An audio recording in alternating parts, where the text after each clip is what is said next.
നമസ്കാരം. 400 സീറ്റുകൾ നേടി അധികാരത്തിൽ തുടരുമെന്ന അവകാശവും അഹങ്കാരവുമൊക്കെ നരേന്ദ്രമോദിക്ക് നഷ്ടപ്പെട്ട് കഴിഞ്ഞിരിക്കുന്നു എന്ന് പറയേണ്ടി വരും. എങ്ങനെയും 250 സീറ്റ് തികയ്ക്കുവാനുള്ള തത്രപ്പാടിലാണ് NDA മുന്നണി. 8 നിലയിൽ പൊട്ടാനൊരുങ്ങുകയാണ് BJPയും NDA മുന്നണിയും എന്ന് പറയേണ്ടി വരുന്നു. പ്രധാനമന്ത്രി നരേന്ദ്രമോദിയുടെ ആകാശത്തോളം ഉയർന്ന പ്രതീക്ഷകൾ തെരഞ്ഞെടുപ്പിൻ്റെ ഓരോ ഘട്ടവും പിന്നിടുമ്പോൾ തകർന്നടിയുകയാണ് എന്നാണ് തോന്നുന്നത്. 8 നിലയിൽ പൊട്ടാനൊരുങ്ങുകയാണോ BJP അല്ലെങ്കിൽ NDA മുന്നണി എന്ന് ചോദിക്കേണ്ടി വരുന്നു. പ്രധാനമന്ത്രി നരേന്ദ്രമോദിയുടെ ആകാശത്തോളം ഉയർന്ന പ്രതീക്ഷകളുണ്ടായിരുന്നു തെരഞ്ഞെടുപ്പിൻ്റെ ഓരോ ഘട്ടവും പിന്നിടുമ്പോൾ. പക്ഷേ അത് ഇല്ലാതാകുന്നു. 400 സീറ്റുകൾ നേടി അധികാരത്തിൽ തുടരുമെന്ന അവകാശവും അഹങ്കാരവുമൊക്കെ നരേന്ദ്രമോദിക്ക് ഉപേക്ഷിക്കേണ്ടി വരുന്നു, അല്ലെങ്കിൽ അത് നഷ്ടപ്പെട്ട് കഴിഞ്ഞിരിക്കുന്നു എന്ന് പറയേണ്ടി വരുന്നു. എങ്ങനെയെങ്കിലും ഒരു 250 സീറ്റ് നേടിയെടുക്കുക എന്നുള്ളൊരു തത്രപ്പാടിലാണ് ഇപ്പോൾ NDA. ജൂൺ 4 വോട്ടെണ്ണൽ കഴിയുന്നതോടെ നരേന്ദ്രമോദിയും അമിത്ഷായും ഞെട്ടിപ്പിറയ്ക്കുവാനുള്ള സാഹചര്യത്തിലേക്കാണ് കാര്യങ്ങളുടെ പോക്ക് എന്ന് പറയേണ്ടി വരും. ഓരോ ഘട്ടവും കഴിയുമ്പോൾ തോൽവി ഉറപ്പാക്കിയ ശേഷവും BJP മുന്നണി 400 സീറ്റ് നേടുമെന്നാണ് ഇപ്പോൾ മോദിയും അമിത്ഷായും ഒക്കെ ആവർത്തിച്ച് പറഞ്ഞുകൊണ്ടിരിക്കുന്നത്. ഭരണവിരുദ്ധ വികാരം താഴെത്തട്ടിൽ വരെ ശക്തമാണ് എന്ന തിരിച്ചറിവ് അത് BJP നേതൃത്വത്തിന് ഇപ്പോഴുണ്ടായിക്കൊണ്ടിരിക്കുന്നു. ഡൽഹി മുഖ്യമന്ത്രിയായിട്ടുള്ള അരവിന്ദ് കെജ്രിവാളിനെ അറസ്റ്റ് ചെയ്ത് ജയിലിൽ അടച്ചതോടെ വടക്കേ ഇന്ത്യയിൽ BJPക്ക് ജനവികാരം എതിരാകുന്ന ഒരു സാഹചര്യവുമുണ്ടായി. ഭരണത്തിലെത്താൻ മോദിക്ക് ഇനിയുള്ള ഏക സാധ്യത എന്ന് പറയപ്പെടുന്നത് ഇന്ത്യ മുന്നണിയെ പിളർത്തുക എന്ന പതിവ് തന്ത്രം മാത്രമാണ്. ഇന്ത്യ മുന്നണിയെ പിളർത്താൻ ഏത് മൂന്നാംകിട തന്ത്രവും BJP കളിക്കും എന്നതിൽ സംശയം വേണ്ട. ഓരോ MPയെയും വിലയ്ക്ക് വാങ്ങുവാനോളം പ്രബദ്ധം അല്ലെങ്കിൽ പ്രബലമായിട്ടുള്ളൊരു പണബലം ഇന്ന് BJPക്കുണ്ട്. ആ നിലയിൽ ഭരണം പിടിച്ചെടുക്കാമെന്ന വലിയ പ്രതീക്ഷയുമുണ്ട് മോദിക്കും അമിത്ഷായ്ക്കും. അരുണാചൽ പ്രദേശിലും ഗോവയിലും മധ്യപ്രദേശിലും മഹാരാഷ്ട്രയിലും ഭരണകക്ഷിയെ പിളർത്തി കളിച്ച അതേ നിലവിട്ട കളി ഇന്ത്യ മുന്നണിയിൽ കളിച്ച് ആ മുന്നണിയെ മൂന്നായി പിളർത്തുക മാത്രമാണ് ഇപ്പോഴുള്ള ഒരേ ഒരു പോംവഴി NDAക്ക്. തെക്കേ ഇന്ത്യയിൽ കേരളത്തിലുൾപ്പെടെ സീറ്റ് നേടുമെന്നാണ് BJPയുടെ അവകാശവാദമെങ്കിലും ദക്ഷിണേന്ത്യയിൽ അങ്ങേയറ്റം 10 സീറ്റുകളിൽ കൂടുതൽ നേടുവാനുള്ള സാധ്യതയും സാഹചര്യവുമൊന്നും നിലവിലില്ല. കർണാടകത്തിലും ആന്ധ്രാപ്രദേശിലും വിരലിലെണ്ണാൻ സീറ്റുകൾ ചിലപ്പോൾ നേടിയേക്കാമെന്നല്ലാതെ തമിഴ്നാട്ടിലും തെലങ്കാനയിലും കേരളത്തിലുമൊന്നും BJP രക്ഷപ്പെടില്ല എന്നുള്ള കാര്യത്തിൽ സംശയമില്ല. ലോക്സഭാ തെരഞ്ഞെടുപ്പിൽ കേരളത്തിലും തമിഴ്നാട്ടിലും ഇത്തവണ BJP അക്കൗണ്ട് തുറക്കും എന്നാണ് കേന്ദ്ര ആഭ്യന്തരമന്ത്രിയായുള്ള അമിത്ഷാ കഴിഞ്ഞ ദിവസവും ഇങ്ങനെ ആവർത്തിച്ച് പറഞ്ഞുകൊണ്ടിരിക്കുന്നത്.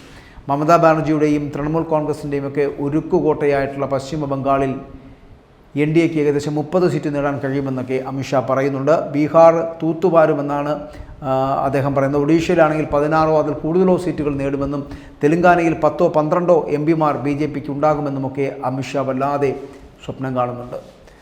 ആന്ധ്രാപ്രദേശിൽ 18 സീറ്റുകൾ വരെ നേടുമെന്നാണ് അമിത്ഷായുടെ പ്രതീക്ഷ അമിതമായിട്ടുള്ള പ്രതീക്ഷയാണ്. നിലവിലെ സാഹചര്യത്തിൽ ഉത്തർപ്രദേശിലും ഉത്തരാഞ്ചലിലും ഗുജറാത്തിലും BJP സീറ്റുകൾ വാരിയേക്കാമെന്നുള്ള സാധ്യതയുണ്ട്. അതേസമയം മധ്യപ്രദേശിലും രാജസ്ഥാനിലും പ്രതീക്ഷിക്കുന്ന അത്ര സീറ്റുകൾ BJPക്ക് ലഭിക്കുവാനുള്ള സാധ്യത നന്നേ കുറവാണ്.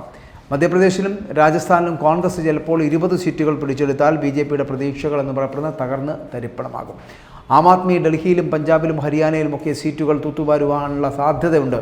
അതാണിപ്പോൾ അവസാനവട്ട റിപ്പോർട്ടുകൾ സൂചിപ്പിക്കുന്നത്. ഹരിയാനയിൽ കോൺഗ്രസ് സ്ഥിതി മെച്ചപ്പെടുത്തുമെന്നുള്ള റിപ്പോർട്ടുകൾ വരെ ഇപ്പോൾ വരുന്നുണ്ട്. നിലവിലെ സാഹചര്യത്തിൽ മഹാരാഷ്ട്രയിലും BJPക്ക് വലിയ നേട്ടം ലഭിക്കുവാനുള്ള സാഹചര്യം ഇല്ല എന്നുള്ളതാണ്. ഒഡീഷയിലും ഒപ്പം തന്നെ ബീഹാറിലും BJP സീറ്റുകൾ പിടിച്ചെടുത്താലും ഛത്തീസ്ഗഡ് കോൺഗ്രസിന് അനുകൂലമാകുന്ന ഒരു സാഹചര്യവും സാധ്യതയുമാണുള്ളത്. ഇപ്പോഴത്തെ നിലയിൽ NDA മുന്നണി 225 സീറ്റുകൾ ഒതുക്കപ്പെടുമെന്നുള്ളതാണ് ദേശീയ മാധ്യമങ്ങളടക്കം റിപ്പോർട്ട് ചെയ്തുകൊണ്ടിരിക്കുന്നത്. കാരണം 400 സീറ്റുകൾ ലഭിക്കാൻ സാധ്യതയില്ല. രാജ്യത്തെ ന്യൂനപക്ഷങ്ങളും പിന്നോക്കക്കാരും ഒന്നടങ്കം BJPക്കെതിരെ നിലപാട് സ്വീകരിച്ചതാണ് NDAയുടെ പ്രതീക്ഷകൾക്കിപ്പോൾ തിരിച്ചടിയായത് എന്ന് പറയേണ്ടിയിരിക്കുന്നു. മോദിയുടെയും അമിത്ഷായുടെയും വർഗീയ കാർഡും മുന്നണിക്ക് നേട്ടമുണ്ടാക്കാനായില്ല എന്നുള്ളതാണ്. രാമക്ഷേത്ര നിർമ്മാണം ഉത്തർപ്രദേശിൽ മാത്രമേ BJPക്ക് ഏതെങ്കിലും തരത്തിലുള്ള ഒരു നേട്ടമാകുവാനുള്ള സാധ്യതയുമുള്ളൂ. ഹിന്ദു വർഗീയത ആളിക്കത്തിക്കുന്ന മോദിയുടെ നിലപാടുകളെ രാജ്യത്തെ പുതിയ തലമുറ ഉൾക്കൊള്ളുന്നില്ല എന്നതാണ് NDA മുന്നണിക്ക് തിരിച്ചടിയായിരിക്കുന്നത് എന്ന് പറയേണ്ടിയിരിക്കുന്നു.